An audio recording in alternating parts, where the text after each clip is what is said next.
నమస్తే, welcome to Andhraprabha. నేను లక్ష్మి.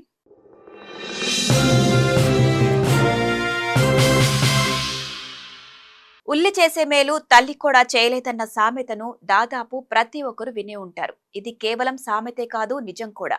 ఉల్లి మన ఆరోగ్యానికి ఎన్నో రకాల ఆరోగ్య ప్రయోజనాలను అందిస్తుంది. అయితే కొన్ని ఉల్లిపాయల మీద మనం అప్పుడప్పుడు మసిలాంటి నల్లని పౌడర్ను చూస్తూ ఉంటాం. పైనే ఉంది కదా తీసేసి కానీ, తుడిసేసి కానీ ఆ పాయను వంటల్లో వాడేస్తుంటాం. కానీ ఇలా వచ్చిన వాటిని తినడం మంచిదేనా కాదా వంటి విషయాలను ఇప్పుడు తెలుసుకుందాం.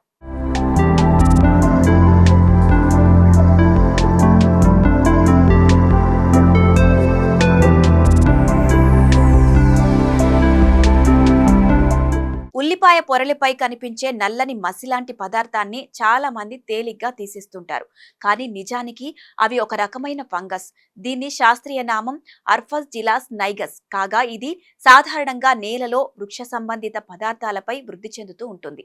ఉల్లిపాయలు కోసిన తర్వాత లేదా నిల్వ ఉంచినప్పుడు తేమ, ఇతర కారణాలతో ఈ నల్లని బూజు అనేది ఏర్పడుతుంది. ఇది మనకు కనిపిస్తున్నట్లు ఉల్లిపాయ పై పొర మాత్రమే కాదు, లోపలి పొరలకు కూడా పాకుతుంది. నల్లటి వలయాలుగా ఉల్లిపాయలపై ఉండే ఈ అస్పర్జిలస్ నైగస్ ఫంగస్ ప్రమాదకరమైన మైక్రోటాక్సిన్ ను ఉత్పత్తి చేస్తుంది. వీటినే అక్రాటాక్సిన్ అంటారు. ఒక రకంగా చెప్పాలంటే అక్రాటాక్సిన్ ఏ చాలా ప్రమాదకరమైన విషపూరిత పదార్థం. ఎందుకంటే ఇది మన ఆరోగ్యంపై తీవ్ర ప్రతికూల ప్రభావాన్ని చూపిస్తుంది. దీన్ని ఆహారం ద్వారా మనం తీసుకుంటే దీర్ఘకాలంలో ఇది మన బాడీలోని కీలక అవయవాలపై తీవ్ర ప్రభావాన్ని చూపిస్తుంది. ముఖ్యంగా కిడ్నీలను దెబ్బతీస్తుంది. కాలక్రమేణా కిడ్నీ సమస్యలకు దారితీస్తుంది. అలాగే కాలేయం పనితీరును అడ్డుకుంటుంది. దీంతో పాటుగా ఇది మన శరీరంలోని రోగనిరోధక శక్తిని కూడా బలహీనపరుస్తుంది. కాబట్టి నల్లని మచ్చలే ఏర్పడిన ఉల్లిపాయలను తినకపోవడమే మంచిది.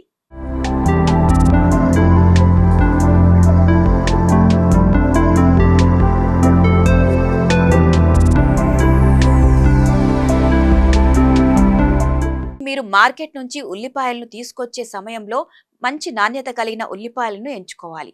ఇంటికి తీసుకొచ్చాక కనిపిస్తే దాన్ని తేలిగ్గా తీసుకోవద్దు. నల్లని మచ్చలు లేదా బూజు కనిపిస్తే ఆ మందపాటి పొరలను అన్నింటినీ పూర్తిగా తొలగించాలి. ఒకవేళ ఈ మచ్చలు ఉల్లిపాయ లోపల పొరల్లోకి కూడా వ్యాపించి ఉన్నట్లయితే దాన్ని వెంటనే పారేయడం మంచిది. ఇక ఉల్లిపాయలను ఎప్పుడూ చల్లగా, పొడిగా, మంచి గాలి తగిలే ప్లేస్ లో స్టోర్ చేయాలి. తేమ అధికంగా ఉన్న ప్లేస్ లో పెడితే ఫంగస్ ఎక్కువగా వృద్ధి చెందే అవకాశాలున్నాయి. కాబట్టి ఈ ఆక్స్టాక్సిన్ ఏను మాత్రం నిర్లక్ష్యం చేయొద్దు. కొద్దిగా జాగ్రత్తగా ఉంటే మనతో పాటు మన కుటుంబ ఆరోగ్యం కూడా ఈ విషయం నుంచి కాపాడుకోవచ్చు.